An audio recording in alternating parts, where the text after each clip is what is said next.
A partir de agora tem entrevista ao vivo dos estúdios. Entrevista.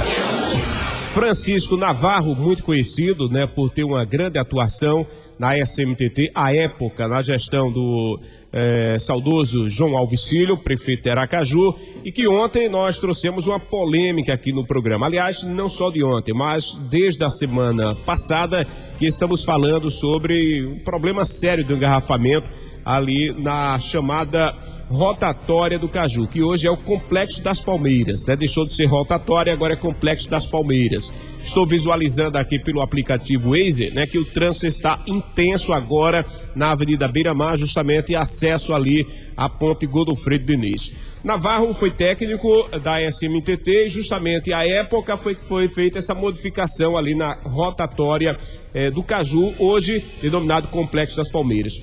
Por que continua engarrafamento com todo investimento e aquela obra realizada, Navarro? Boa noite. Bom, boa noite aí a Sandra Dantas, Jair Santana, Flávio Lima, Isaac, a equipe aqui, boa noite ao ouvinte. Olha, aquele projeto foi um projeto que a gente alterou, a gente trocou uma rotatória, que era uma rotatória semaforizada, porque rotatória já com semáforo já é um erro, porque ele não tem caixa de acumulação. Então, toda vez que você bota um semáforo em uma rotatória, é um problema. É um problema ali a rotatória do Sinhazinha, era do Atalaia, era aquela rotatória ali do lado do shopping, lembra que tem ali do Shopping Jardim? Só foi tirar ali, botar a ordem que ele resolve o problema.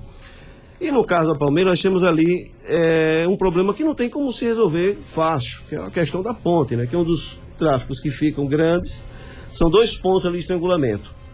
É a ponte no sentido Coroa do Meio para 13 de julho. Para 13 de julho, E logo depois, ali já próximo, indo sentido centro, próximo ali da entrada da Francisco Porto, precisa o alargamento de uma via ali. Na época até a gente pensou em fazer, mas só a polêmica que gerou aquela questão ali da Praia Formosa, Então ia desgastar muito tempo ali, por questões, a turma batendo na gente, quem sabe, parece que tinha 5 rádios batendo a gente de manhã, tarde e noite, Era Ministério Público reclamando disso, era Tribunal de Contas, não sei o que, mas só que tudo vazio, porque quando a gente entregava, apresentava os projetos. E ali, infelizmente, ali tem uma direita livre, vindo naquele sentido, que infelizmente é ocupada. Ali tem que estar renovando a sinalização e ali só tem uma solução, que é o alargamento da ponte. Você não tem como fazer milagre. Em um lugar que você tem dois sentidos que você tem que obedecer, você tem que ter o sentido que vai ali para o Parque da Sementeira e o que vai para o centro. Se as pessoas desobedecem e ocupam a segunda faixa para quem vai para a direita, aí infelizmente para. Mas. Pois não. Não, mas isso aí, pode fazer pergunta. Mas a mudança que foi feita ali foi para resolver esse problema e não conseguiu resolver. Não, a gente conseguiu resolver sim. A gente tem que ter uma rotatória que tem um tempo de espera médio de quase de 10 a 15 minutos. Você reduziu consideravelmente. Em tempo médio é coisa de 30 segundos. Agora, quando o horário de pico chega a 75 segundos, o tempo de espera, porque é o tempo que o semáforo máximo que ele libera a via com esvaziamento da caixa que vem do centro da cidade. Por incrível que pareça, o fluxo maior é quem vem do centro e vai para a Coroa do Meio, e não quem vem do centro direto para Atalaia, como ali passando pelo fogo da Sementeira, que na época é agora. Se por acaso o semáforo tiver desregulado, por algum motivo qualquer, ou tiverem mexido na regulagem, pode acontecer, pico de energia, um defeito, uma coisa, ele desconfigura e começa a ter congestionamento. Então ele tem que ter uma manutenção constante. Tem uma botoeira é aquele semáforo de botão o cara aperta o botão. Sim. E ele fecha somente quando tem. Ela costumava dar um defeito, que é ali quando você para antes de subir para a ponte, vindo do centro. E ali, normalmente, se você vê que ele está parando sem pedestre, é porque ela está parando. E ali começa a gerar alguns problemas e começa a reter carro sem necessidade. Então, isso aí a SMTT tem que estar em cima, os técnicos têm que estar em cima, sempre estar olhando. Sempre tem as viaturas que estão circulando ali por perto, que tem que observar isso. Ou seja, a solução, permita, Flávio, seria duplicar aquela ponte. Bom, a solução vindo da Atalaia, a solução definitiva, porque você tem a paliativa, até que vocês comentaram aqui. Pronto, eu quero chegar, repare bem. Jailton, a mesma pergunta que nós fizemos ao colega Alex, vamos fazer a você. E foi até uma sugestão do Jailton. Por que não canalizar o trânsito já em cima da ponte com aqueles prismas para que as pessoas que vão convergir à esquerda ou dobrar à esquerda, que vão para o Parque da Sementeira, não ocupem a via à mão de quem vai para 13 de julho? Foi até a sugestão que o Jailton apresentou ontem ao Alex. Por que não fazer isso? Ou então, por que não botar agentes em horário de pico ali? Disciplina, melhorar a sinalização, porque ali você pode botar umas placas mais evidentes no início da ponte, até no percurso dela, a placa dizendo aqui é faixa única para quem vem para a direita e quem vem para a esquerda. Que muita gente está chegando novo, para ali, fechou, acabou. Fecha, né? Pode botar 3 carros ali no semáforo. Ele só cabe 3 ali na segunda faixa, que é a caixa, que infelizmente é a estrutura física do local que não permitiu colocar mais. Mas ali é a limitação da ponte, não tem o que fazer, né?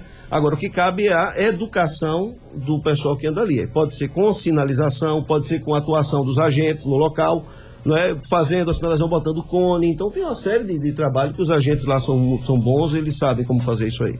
Questão só de interesse, né, de fazer.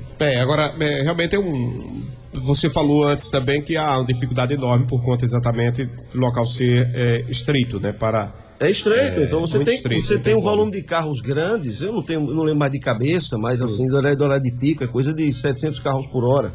Né? Se pegar, o pessoal se usa o radar, que o radar não é só para multar, ele faz contagem, né? Você pode pegar os horários, quantos carros passam ali, em cada radar desse. É impressionante, eu geralmente venho aqui para a rádio às 15 horas, e 15 horas eu pego congestionamento naquele ponto, saindo, né, do shopping em direção a 13 de julho, é impressionante. Se tiver parado, e garrafamento chega até aquele posto BR que tem lá na frente. Porque começa 2 pontos de triangulamento no mesmo sentido, porque quem vem ali da Coroa do Meio e vai para o centro, os 2 pontos de estrangulamento é justamente nesse sentido, e ali já próximo da entrada da Francisco Porto, como eu disse, que precisa um alargamento de uma faixa ali para poder você dar vazão. Porque na hora que enche ali a Francisco Porto, aquela entrada, né, aquele agulhão que eles chamam, ali fica uma faixa só. E uma faixa só que está vindo 5. Então não tem milagre para fazer, para resolver isso aí. Tem que ser o alargamento mesmo. E o definitivo ali seria um braço de um viadutozinho, entrando na Francisco Porto, porque já passou do limite de o que um semáforo pode resolver. Ou seja, viaduto aqui em Aracaju parece que é proibido, né? Eu digo isso há não sei quantos anos, dizendo com a irmã Rádio Cultura, com o colega Cláudio Leite. Parece que é proibido construir viaduto em Aracaju para melhorar o trânsito. As exceções foram Marcelo Deda, governador, que duplicou do Detran e terminou o mergulhão que fala. Precisam começar a enxergar Aracaju como uma cidade grande. Eles enxergam Aracaju como uma cidade pequena. Acham que Aracaju é a mesma cidade da década de 80. Década de 80 nós temos como aquela obra lá do terminal do Dia. O terminal do Dia foi construído há 40 anos atrás. A cidade tinha 350 mil habitantes. O projeto que foi deixado lá pela gestão anterior, aquele terminal aumentava para 300 metros de comprimento e 2 faixas. Ele invadia aquela da Codize todinha por causa do volume naquele local. Ali pense em um nó onde você liga a Rio de Janeiro, você liga Tancredos Neves e você liga Hermes Fontes. Ele é o ponto central ali daquele negócio. Não seria hora de tirar aquele terminal dali? Nós temos, por exemplo, lá na frente, no Orlando Dantas, olha, a Vidação Cristal. Se você tirar um nó do lugar, a gente pensou nisso também. Na verdade, a gente tinha esse projeto, foi definitivo, uma coisa até que eu questionei a equipe que teve também a consultoria do pessoal do Jaime Lerner, inclusive houve uma divergência aí entre alguns, né? Que a gente estava conversando, cheguei a conversar com a Celi, aquele terreno ali do lado da Codize, ali é um terreno da Celi. Então a gente chegou a conversar com a Celi, eles até foram receptivos, que a gente dava algum benefício construtivo, no sentido deles até construírem um terminal para ele sair daquele ponto central da avenida e ele passaria ali para a lateral, ligando a Avenida Nova, ali que dá a continuação da Rio de Janeiro, com a Heracto, né? Eu não sei o nome novo agora aqui. José Carlos Silva. José Carlos Silva, né? E você tiraria ele daquele ponto central. Mas ele havia um alargamento muito grande ali, entrar até quase pegar próximo do estacionamento da Codize. Porque você precisa de 2 plataformas enormes ali para você comportar. Na época, projeto BRT, né? E a crítica que eu fiz, por exemplo, a reforma que tem lá, eu olhei no site, é só a construção do teto. Imagine uma cidade que tinha 350 mil habitantes para quando foi projetado aquele terminal. Hoje a Grande Aracaju tem quase 1 milhão de habitantes e vai fazer o mesmo terminal. Ele já está super lotado, né, e não vai comportar, infelizmente. O sistema de transporte coletivo em nossa cidade. Nós temos aí muito vindo, vai ter a licitação. Nós não tivemos a licitação do governo de João, aliás, já vem de há muito tempo nessa licitação, não tivemos a licitação do governo de João e agora recebemos inclusive release da Prefeitura de Aracaju, que hoje o prefeito teve encontro com o prefeito de Aracaju, Edivaldo Nogueira, com Alberto Macedo, prefeito da Barra do Coqueiro, para discutir a licitação do transporte coletivo. O que ficou pronto na gestão de João para a realização da licitação? E complementando a pergunta, que o que gerou o debate ontem e o motivo da vinda de Navarro hoje aqui foi o seguinte: a afirmação do representante da SMTT de que a licitação não foi feita porque não se tinha projetos, definições dos corredores do transporte coletivo. Só para deixar claro que foi esse o motivo da polêmica e o motivo da entrevista do Navarro, porque o colega da assessoria de comunicação, o Alex, disse que a licitação não foi feita porque não se tinha corredores no projeto. Então, com a palavra agora, quem participou da elaboração do projeto. O projeto, a informação recebendo, teria sido modificado porque Aracaju não tinha... não cabia a terceira faixa. Para fazer exatamente isso. Não tinha condições para fazer... Vou fazer uma pergunta. O BRT seria isso, né? O BRT. Olha, quando você diz que não tem condição de botar o BRT, é o mesmo que você dizer, olha, não tem condição de botar um sistema que preste na cidade. Toda cidade cresce vegetativamente, é natural a cidade crescer, e ele tem uma demanda. O que é que muda de um sistema para o outro? É a capacidade de transporte de pessoas. Então, você sai do sistema BRS, que é o atual, que chega a 4.800 pessoas hora sentido na sua capacidade máxima. A cidade já tem pontos com 6.100, 6.200, mesmo fazendo a distribuição. E nesse sentido, você não teria mais como ficar com o sistema atual, porque ele já não comporta de agora. Ele, na verdade, já não comporta há alguns anos a capacidade que a cidade precisa.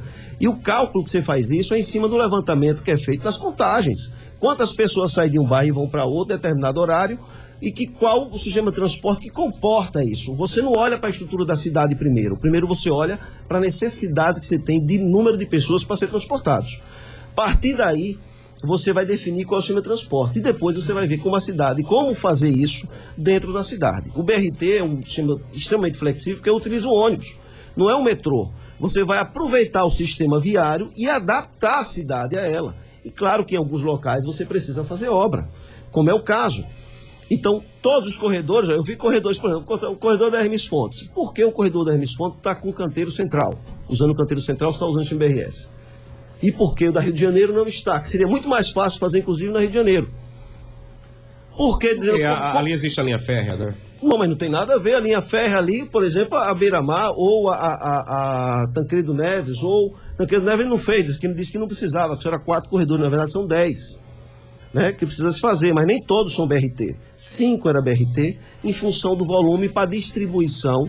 Porque, assim, dentro desse sistema, você também tem uma coisa chamada plano operacional. Quando você cria um corredor e você cria uma definição de eixos principais, que seria o BRT, você refaz todas as linhas para que essas linhas comecem a alimentar esse sistema, para que seja a distribuição mais célere e mais rápida, porque aqueles corredores principais não podem ter interrupção de carro, nem se misturar com carro. Então, um corredor desse tipo, como era o da Hermes Fontes, tinha que começar em um terminal e terminar no outro. Esse corredor que ele fez agora termina no meio da Heráclito. Não termina em lugar nenhum. Para que colocou? Você vê o corredor aqui que era na rua Itabaiana. Né? Passa um pouquinho do Orlando Dantas e morre. Sim, você fez para que isso? O corredor é para ligar 2 terminais, 2 pontos de início e fim. Porque no projeto você pode ter até linha, que a gente chama linha... Alimentadora? Não, tem linha alimentadora não, BRS? Não, eu esqueci o nome aqui, daqui a pouco eu lembro. Que é uma linha que só sai de um terminal e só para no outro. Quando à medida que o sistema vai crescendo, esse sistema que a gente fez tem uma capacidade de 12 mil passageiros hora sentido. É o dobro que a cidade tem hoje, que é uma previsão até 2035, para já começar a fazer ampliação. Então, você já não fez ele de agora, não vai fazer nesse governo agora, e eu tenho até medo com essa licitação agora do transporte público, Por que porque esse medo? dentro da licitação tem que estar previsto a ampliação do sistema. E quando você faz a licitação dessa, é de 10 a 20 anos. Se você não prevê isso para o investimento das empresas em cima da frota, em cima de manutenção, em cima de uma série de coisas, o cálculo tarifário, tem que mudar tudo, que a tabela é antiga, né? Você tem itens hoje que você não tem mais nos ônibus atuais. Então tudo isso tem que ser mudado. E se não fizer uma coisa bem elaborada, já prevendo o sistema de transporte que a cidade precisa para crescer, vai ser pior do que se não tivesse feito. Porque as pessoas acham que vão melhorar o transporte público fazendo a licitação. A licitação, na verdade, só vai ser um contrato e que vai ter umas exigências com a empresa pública em relação à inovação de ônibus. Mas e tem outros critérios que tem que ter, que se não for dentro de um planejamento, se for fazer, uma licitação de transporte público, fizer de qualquer jeito, vai ser pior do que se não tivesse. Primeiro a infraestrutura e depois o contrato, né? Certo. A prefeitura... Mas sim, agora a pergunta, né? Tinha projeto? Sim. 100% do projeto foi deixado pronto. 10 corredores, 60 estações, 5 terminais, já estavam licitando, já tem 3 corredores licitados. Ele teve, tanto tinha que ele teve que refazer. Só esses 4 corredores foram gastos R$400 mil para refazer o projeto, para tirar o BRT. Para tirar o BRT. Então, botando aqueles canteiros no meio ali, que ali é um perigo terrível. Não fizeram a calçada, que é obrigação, tanto pelo plano diretor da cidade, pela NBR 9050, que é a Lei Federal de Acessibilidade. Ali está criminoso, ali no Orlando Dantas. Tem calçada de 40 centímetros, as pessoas são obrigadas a andar na rua. E você pensa que está dentro daquele, como é que chama? Daquele Bolsão, canteirinho, canteiro. Daquele bolsãozinho que estão botando. Vão botar um abrigo comum ali, até porque né? não tem E espaço é pra aberto, imagine uma criança, imagine idoso, imagine deficiente visual, onde de um lado está passando ônibus e do outro lado está passando carro. Ali era para ter uma estação que você está dentro de um alojamento, com as pessoas protegidas ali dentro para ser pego. Agora, por que não colocaram, já que não iam fazer o BRT, porque disseram que não cabia a terceira faixa? No entanto, fizeram, e fizeram errado, que tem trecho que tem indenização, não teve, né? Aí não atende a norma nenhuma. É o caso da Euclides Figueiredo. Euclides Figueiredo era um projeto, inclusive com a manifestação do Ministério Público, que ia ser 4 faixas da ponte, lá de Socorro, até ali a Maranhão, né? Ali a Maranhão, ali é da linha de trem, a linha de trem, com calçada, e foi uma confusão com o Ministério Público, justamente para poder garantir que tinha trechos que ia ter indenizar 89 casas, para poder deixar, no caso, 1,80 m, foi combinado, porque o plano diretor exigia 2 metros, ia ficar 1,80 m. E aí entrou em acordo, porque esses 20 centímetros de cada lado, em um determinado trecho, ia ter que indenizar 300 e poucas casas, isso aí não tem dinheiro. No entanto, a prefeitura só asfaltou, fez um trechinho de nada lá de calçada, muito mal feito, aí tem 4 faixas no ponto, 3 na outra, 2 na outra, não tem calçada nenhuma, e ninguém fala nada, meus amigos. E o dinheiro já desperdiçou, porque agora vai ter que pagar esse empréstimo, vai ter que conseguir dinheiro para refazer o projeto novo. Até os postes, quem tem andando na Euclides Figueiredo, que está me ouvindo no rádio aí, tiver curiosidade, quando tiver no Euclides, você vai perceber que tem postes que estão paralelos um ao outro. Na Euclides, pelo Santos Dumont. Pelo Santos Dumont. Tem postes paralelos um do lado do outro. Por que tem 2 postes aqui um do lado do outro? Ali é porque, como ia ter o alargamento, a Energisa colocou o outro poste, ia passar a fiação, ia tirar esse poste. Está lá os postes no lugar. Nem tiraram. Por que modificaram o projeto? Modificaram o projeto. Entendeu? Aí, eu lhe pergunto, o projeto foi feito baseado em estudo de contagem, foi feito baseado em uma série de coisas que necessárias e importantes, um plano operacional, e mesmo assim se desfizeram, gastaram dinheiro para refazer um projeto que já estava pronto e aprovado no Ministério das Cidades, todo mundo, porque senão é uma obra de um governo não, ali é 2, 3 governos. A obra ia levar uns 6 anos para fazer o projeto inteiro. Ele, o atual prefeito, ia levar uns 4 anos já dando ordem de serviço quando entrou, e ia estar dando, agora que ele ganhou novamente, ele ia estar dando ordem de serviço ainda do projeto que foi feito naquela época. Mas, infelizmente, vamos manter os mesmos ônibus, vamos manter os mesmos projetos, vamos manter o mesmo tipo de transporte, o mesmo congestionamento, com uma avenida que não vai dar resultado. Esses corredores não vão funcionar? Não vão funcionar. Deixe começar as aulas de novo, quando você vê. Você vai ver, olha, vou lhe dar um exemplo. Imagine você agora ali na Hermes Fontes, que o corredor termina ali na Praça da Bandeira. Isso. O ônibus está do lado onde? Esquerdo, mas pegando o passageiro no abrigo comum do lado direito, né? Fez aquelas baias. Quando chega lá na frente, ele vai ter que mudar agora, vai ter que sair do lado esquerdo, vai ter que ir para o lado direito, para poder pegar o próximo ponto na Praça da Bandeira do lado direito. Ele vai ter que cortar as duas faixas, para poder entrar, eu estou me entendendo. Aí você está agora competindo com o carro no horário de rush. Acontece o mesmo ali da saída do mercado, que o ônibus vem ali pelo terminal do mercado, quando chega ali no Zé Peixe, ele tem que atravessar aquilo tudo. Ali é um inferno. E um dos motivos é justamente o ônibus. Estão me entendendo? Tá entendendo? Então, são problemas que era para ter sido resolvido. Ele pegou isso pronto, pô. Não tinha por que mudar, né? E mudar para pior, né? E você tem feito visitas constantes ao Ministério Público? Na verdade, eu fiz eu dei entrada duas coisas no Ministério Público. Certo. Eu dei entrada com a questão das lombofaixas e a questão dessa questão do Orlando Por que Dantas. lombofaixas? E é bom explicar o que é lobofaixa, né? Lombofaixa. É lombo, não? Como é o nome? É lombo. É lombofaixa. Né? Lombofaixa. É uma, lombada com a faixa. É. uma faixa elevada. Aqueles Pra você ter quebra-molas ideia, é o seguinte, altos. existe, o ouvinte aí pode procurar no CONTRAN uma resolução 738. É uma resolução do CONTRAN, que é o responsável, né, que é o mentor que toma conta do CTB, que é o Código de Trânsito Brasileiro, e define as condições de se colocar lombofaixas. Lombofaixas ela é um dispositivo utilizado para redução de velocidade em ambientes que sejam de pouco volume de carros, né? Ou dentro de um shopping, dentro de um bairro, que tem uma escola, uma coisa desse tipo. Lá determina que é proibido colocar lombofaixa. Isso é por causa do risco, isso eles não colocam à toa, não. É proibido colocar lombofaixa em corredor de ônibus, avenidas que tem corredor de ônibus. É proibido colocar lombofaixa, exceto... Qual é o artigo? 738, artigo não, é resolução do CONTRAN 738. Tem na minha rede social, Navarro Aju, Twitter, Facebook, Instagram, tá tudo lá. Eu explico, mostro inclusive na resolução. Eu digo, olha, não se pode colocar. E além de colocar uma coisa proibida, que ali era no projeto anterior, para botar aqueles semáforos inteligentes, que eram uma botoeira. A pessoa, na hora que a pessoa quisesse atravessar, apertava o botãozinho, parava o trânsito, porque um quebra-mola não se coloca quebra-mola em local que tem muito carro e muito pedestre, porque vai ser uma competição entre os dois. Os acidentes vão ser constantes. Uma pessoa distraída acha que o outro está ali, não tem ninguém, a pessoa passa também achando que uma pessoa que está acostumada, turista que vem aqui, é um risco muito grande.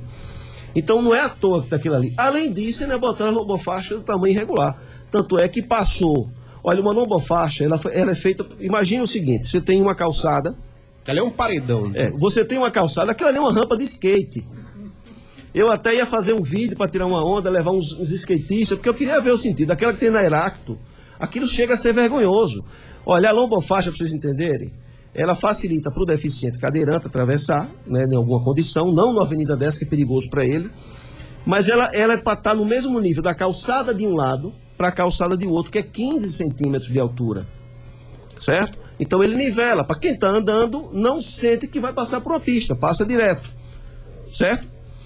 Eles estão, é tão irregular a lombofaixa que tem uma rampa para chegar nela. O cara tem que subir, eu mesmo fiz um vídeo, eu de cadeirante, ali no Cirano de Sinhazinha, e tentar acessar a lombofaixa. Tem 3 obstáculos no caminho. Uma placa irregular dizendo que é 40 quilômetros, que tem uma lombofaixa, um poste e outro. Quer dizer, eu chamo e tem umas rampas que fizeram que o cadeirante não tem acesso a ela nem para um lado nem para o outro, não tem como chegar na rampa. Não passa. Então é uma aerorampa, o cara tem que chegar de drone, parar ali na rampa para poder usar. Porque se você bota uma rampa, o objetivo não foi cumprido. Mas você quer saber se uma via foi feita corretamente, você ouvinte, dentro de todas as normas federais, estaduais, municipais, que seja, NBR 9050, que é de acessibilidade, você tem que botar um cadeirante em uma ponta e ele sozinho conseguir atravessar a avenida todinha até o outro lado, então, sem precisar da ajuda de ninguém. Então, das 2 denúncias que você fez do Ministério Público, uma foi questionando isso, questionando porque não fez a calçada lá no Orlando Dantas, porque botou essa lomofaixa, e outra foi do radar. O radar. O radar. O que é que tem os radares aqui? Olha, eu apontei, eu questionando, né? Eu Eu fiz o projeto. Quem escreveu o projeto fui eu. Não foi mais ninguém, não. Está lá assinado por mim. Inclusive, na primeira versão, ia ser uma aquisição parcelada. O Tribunal de Contas entrou na jogada, né, dizendo que tinha por uma denúncia feita por um cidadão que tinha um problema com as câmeras de monitoramento, que era um lote que tinha do radar, não era nem do radar o problema, mas se utilizou do radar, porque é um problema, como é que chama? Um edital polêmico, né, que envolve multa, etc. Se aproveitou disso para tentar desfazer o projeto. E era uma locação. O Tribunal de Contas não disse que não entendia o que era uma compra parcelada e não sei o quê, pronto, resultado. Mudei para uma locação, que era um convencional, né? E mudando para locação, você muda alguns critérios na 8.666. E ali é um equipamento de informática, é um computador comum, só que com uma carenagem para ficar fora da... Tem uma rede de comunicação, tem uma central de operações, computadores. Quem acha que aquilo não é um computador? Né? Então, no artigo 57 da Lei 8.666, o que é regido esse contrato, inciso 4, diz que locação de equipamentos e locação de software e produtos de informática, questão de obsolescência, só pode ser, no máximo, 48 meses de contrato. O primeiro contrato, o 38, se eu não me engano, 2015, foi de junho de 2015. Ele teria que ser enterrado completamente em junho de 2019. No entanto, ele está vigente até hoje, já vai 63 meses, ou coisa assim. Então... É o mesmo contrato. É o mesmo contrato. Ele não poder, para ele mudar o contrato, tem que fazer outra licitação. Não foi feita a licitação. Eu pedi uma documentação, me entregaram ontem. Eu estou até com uma cópia aqui. Porque eu queria entender qual foi o subsídio jurídico que encontraram. Esses documentos foi do Ministério Público? Não, esse aqui é da SMTT. Ah, da SMTT. Eu pedi claro. Não, o Ministério Público eu só botei lá questionando. Agora o Ministério Público vai avaliar, né, vai questionar, vai procurar e ver se eu estou certo ou se eu estou errado. Né? Eu não tenho dúvida do que eu estou falando, que o projeto foi o que fiz. Eles estão confundindo, botando como serviço continuado. A empresa de radar não presta nenhum serviço para a SMTT. Ela loca o equipamento. Ela entrega como você locar um carro. O cara não está trabalhando para você, não está sendo seu motorista. Está sendo seu motorista? Tanto é que quem multa é os agentes da SMTT. A empresa só entrega o equipamento e faz a manutenção, que é obrigatória. É como você locar um carro... Mas não era assim nas gestões passadas? Não, ela prestava o serviço. A empresa fazia o gerenciamento das multas. A empresa fazia? Era você pagava por multa, inclusive. Era a abelha lidando com o mel? Na época tinha isso, né? Depois isso acabou. E foi um critério, inclusive, que a gente usou na época que eu fiz esse edital, que a empresa não ia ter interferência, tanto é que tem reportagem sobre isso. Se coletarem antigamente, não, a empresa só vai entregar os equipamentos locados e a administração é toda da SMTT. Só quem multa é a gente, que é a pessoa responsável, que é o técnico responsável para fazer esse tipo de coisa. A empresa só aluga e dá a manutenção corretiva e preventiva do equipamento, como um carro que você aluga e ele está com a manutenção embutida. Só isso. Navarro, me permita, o horário é curto, né? Não, apesar que nós temos os ouvintes aqui. Jailton, gostaria de dizer que minha esposa e mais 4 pessoas sofreram um acidente dentro de um ônibus por conta dessa lombofaixas. Aqui é Ramos, olha, eu posso entrar com um processo contra a prefeitura, além da empresa de ônibus? Pode sim, né? Pode sim. É só levar essa resolução que eu falei aqui, a 738 do CONTRAN. Do CONTRAN. Em virtude desta lombofaixa. Ele disse que a esposa e mais 4 pessoas sofreram um acidente dentro do ônibus por conta dessas lombofaixas, tá? O Aparecido diz, Jailton, minha irmã também caiu em virtude dessa lombofaixa, dentro do ônibus também. Que coisa, né? É brincadeira. Temos aqui alguns áudios, mas temos um intervalo. Vamos ao faturamento e eu volto já já. Estamos apresentando Jornal da Rio. Jornal da Rio FM. Estamos de volta com o Jornal da Rio. Jornal da Rio FM. Às 18h45, vou pedir já desculpa aos nossos ouvintes, porque tem inúmeras mensagens e nós não vamos poder colocar todas as mensagens sobre esse tema, tá? Coloca aí, na medida do possível, nossos ouvintes. Isaac. Gelton, meu amigo, boa noite Sandra, boa noite Flávio, boa noite Navarro. Ô Gelton, eu estou escutando aqui atentamente, lá na Herme Fonte, quando o ônibus vir para dentro entrar ali à direita na Barão de Maruim, ele vai ter um transtorno quando ali horário de pico. A mesma coisa, não é esse abrigo de ponto de ônibus que tem com frente ao shopping, porque se você verificar ali, os motoristas saem dali de dentro, é uma complicação. Imagina o horário de pico. Quando tem cobrador, o motorista passa. Da resolução? Não, pode. Até chegar ao shopping, né? São duas coisas, uma mão dupla ali, de que não é mão dupla ali, é um sofrimento aí também. O mesmo sofrimento que está lá, ou que tem no shopping, trouxeram para cá. Ok, amigo, eu agradeço, Edivaldo. O tempo é curto, coloca o outro. Boa noite, Jailton. Boa noite, Flávio.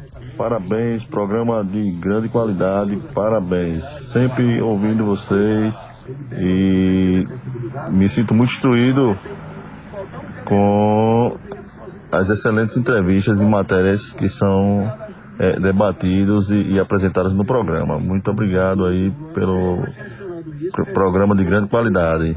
Veja, essas faixas, lombofaixas, né, que chamam, na Hermes Fontes, por exemplo, tá a maior questão, a maior confusão ali na rua Zaqueu Brandão, não, meu Deus, ali é Frei Paulo com Hermes Fontes. Rua Frei Paulo com Hermes Fontes, ali na Casa da Eletricidade, parece que é Casa da Eletricidade, porque a lombofaixa fica em direção à calçada da Casa da Eletricidade, né? E tem um estacionamento para carros particulares, clientes da loja.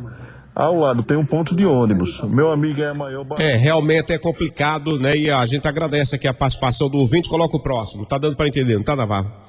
Tá dando para entender. Vamos lá, próximo ouvinte. Boa tarde, Flávio, e boa tarde também ao entrevistado. Boa tarde, não, boa noite, né? Jair, parabéns pela sua maneira de conduzir o programa, viu? Ontem teve aquele embate com o rapaz lá da SMTT, né? O Alex Carvalho, né? E agora o rapaz está dando as explicações dele. Eu não gostei do Alex ontem porque ele foi um pouco arrogante. E também chamou o rapaz, parece que é Navarro, né? De candidato derrotado. Eu não posso falar assim, candidato derrotado. Isso para mim é humilhar a pessoa. Eu não posso falar isso. E outra coisa, eu quero parabenizar Flávio Lima pela postura, pela paciência, pela responsabilidade. E lembro que Flávio, se não me engano, foi assessor de comunicação do Hospital João Alves Filho. E sempre atendeu muito bem a imprensa e hoje continua com a mesma postura. Flávio, se um dia você for assessor, continua a mesma pessoa, não arrogante como alguns. Boa tarde, boa noite. Um abraço. Obrigado, meu querido Alberto, policial civil. Pois não, Navarro, a participação dos ouvintes, deu para entender? Bom, deu para entender alguma coisa aqui. Primeiro aquela na frente do shopping, Rio Mar, né?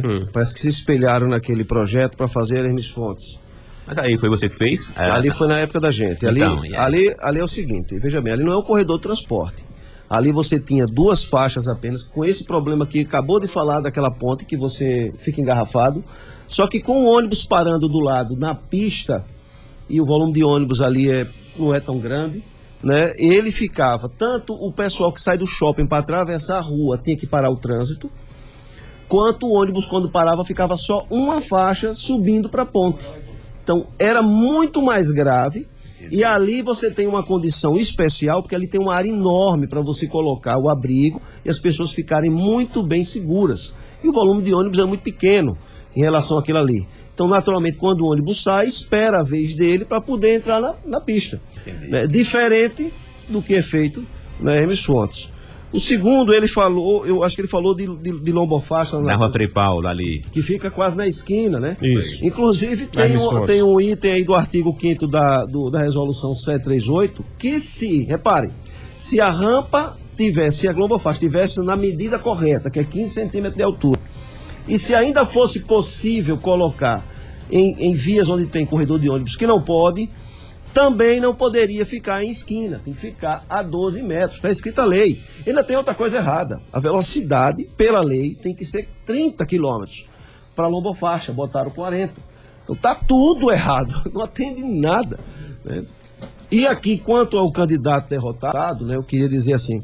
Não, mas foi Alex que falou ontem, o assim, homem se referiu. eu queria fazer só um comentário aqui bem breve, dizendo assim, olha, eu me candidatei porque eu vi de perto como a política influencia em cima da falta de andamento de projetos importantes por questões políticas. Independente de ter ganhado, ninguém me conhecia, não tenho padrinho político, não sou amigo de político nenhum, não é? Entrei, fiz minhas propostas, lá minhas propostas. Você é um idealista. Pode ser, mas assim, independente de ter ganho ou não, eu vou continuar meu trabalho, tanto é que eu entrei no Ministério Público agora em dezembro, né? E vou entrar outras coisas, tem outras coisas irregulares que eu estou acompanhando as obras da Prefeitura, e precisa dar explicações, porque cobraram da gente o Ministério Público, Tribunal de Contas, e entregou tudo. E por que agora o Ministério Público Tribunal não aparece, que eu não vejo ninguém? Ou é as rádios que não falam, porque eu ligo para alguns colegas que são repórteres, Navarro, não posso falar nada não, porque tem contrato com a Prefeitura, só pode ter pauta positiva. Pronto, agora estamos refém, né? Agora dizendo que salvou 40 mil pessoas. Mas aí ninguém questiona. E as suas denúncias ao Ministério Público? O Ministério Público eu vou ter agora, eu vou acompanhar, eu vou inclusive botar no meu site, eu vou colocar o acompanhamento, porque eu acho que o Ministério Público é um órgão importante, tem muitos procuradores competentes, e quero fazer o acompanhamento. Vamos fazer o seguinte, deixa eu colocar mais um ouvinte, coloca no ar aí, por gentileza, Isaac. Boa noite. Navarro está com a razão sobre os corredores da Fonte do Colo do Danta. Semana passada uma véia desceu, uma véia não, uma senhora, né? Desceu nos corredores desse do Colo do Danta e quase era atropelada por um veículo. E um mês passado, no mesmo dia, também teve uma carreta, uma cegonha, que não deixou aí nesse quebra-mola, né? Esses muros aí se encontram aí nesse corredor. Navarro está com a razão sobre os corredores da Rede Fonte e do Armandão. Valeu, obrigado. Outro ouvinte, rapidinho. Eu peço aos ouvintes, quando mandar mensagem, faça mais curtinha, né? 30 segundos, 40 segundos no máximo. Coloca aí o outro ouvinte. Boa tarde, Jailton. Boa tarde, meu amigo Flávio Lima. Boa tarde, Navarro, Grande Guerreiro. Boa tarde, ouvinte da Rio, Sandra Dantas.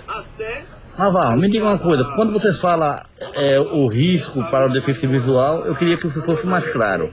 Porque lá tem a lombofaixa que vai dar essa famosa segurança, né? Na lombofaixa. Para ele sair do seu ponto e ir para o canteiro central, o corredor central, onde tem os ônibus. Então, você acha que isso vai correr um risco contra a vida do deficiente visual?